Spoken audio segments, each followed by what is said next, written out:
Halo teman-teman, salam sejahtera untuk kita semua. Kali ini saya akan membahas hasil praktikum saya yang berjudul Sel dengan mata kuliah Botani Umum. Sebelum masuk ke pembahasan, saya akan perkenalan dulu. Nama saya Alfonsina Supra, dengan NIM 2403012. Dosen pengampu, Salmiyati, MPD, PhD Program Studi Teknologi Pasca Panen.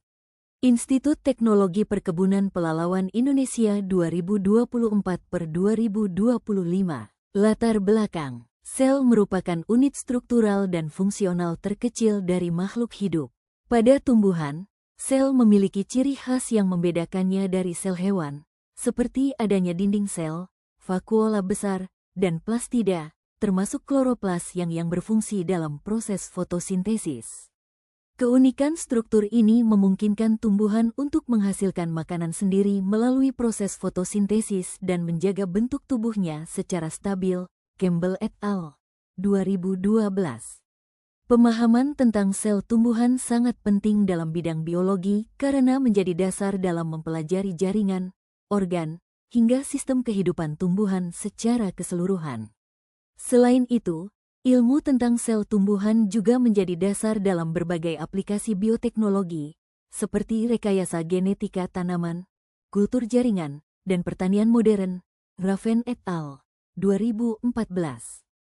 Tujuan praktikum. Setelah praktikum dilaksanakan, diharapkan mahasiswa akan mampu menjelaskan struktur umum sel tumbuhan serta menggambarkannya secara skematik, menjelaskan bagian-bagian dinding sel, menjelaskan organel yang terdapat dalam sel terutama komponen protoplasmik seperti inti, kloroplas, dan plastida lain, aliran sitoplasma. Mengamati isi sel, mengamati komponen non-protoplasmik penyusun sel antara lain vakuola dan isinya, benda-benda ergastik misal macam-macam kalsium oksalat, butir amilum, lender, minyak, butir aleron. Membedakan sel hidup dan sel mati. Alat dan bahan. Alat, mikroskop, kaca preparat, kaca penutup preparat, pipet tetes, silet, tisu, pensil, HVS. Cara kerja. 1. Siapkan alat dan bahan lalu bersihkan.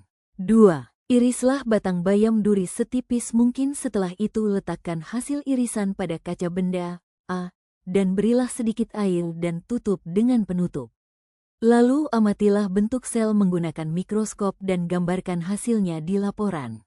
3. Irislah bagian atas daun tebu, letakkan hasil irisan pada kaca B, lalu beri sedikit tetes air dan tutup gunakan penutup kaca. Lalu amatilah bentuk sel menggunakan mikroskop dan gambarlah hasilnya di laporan.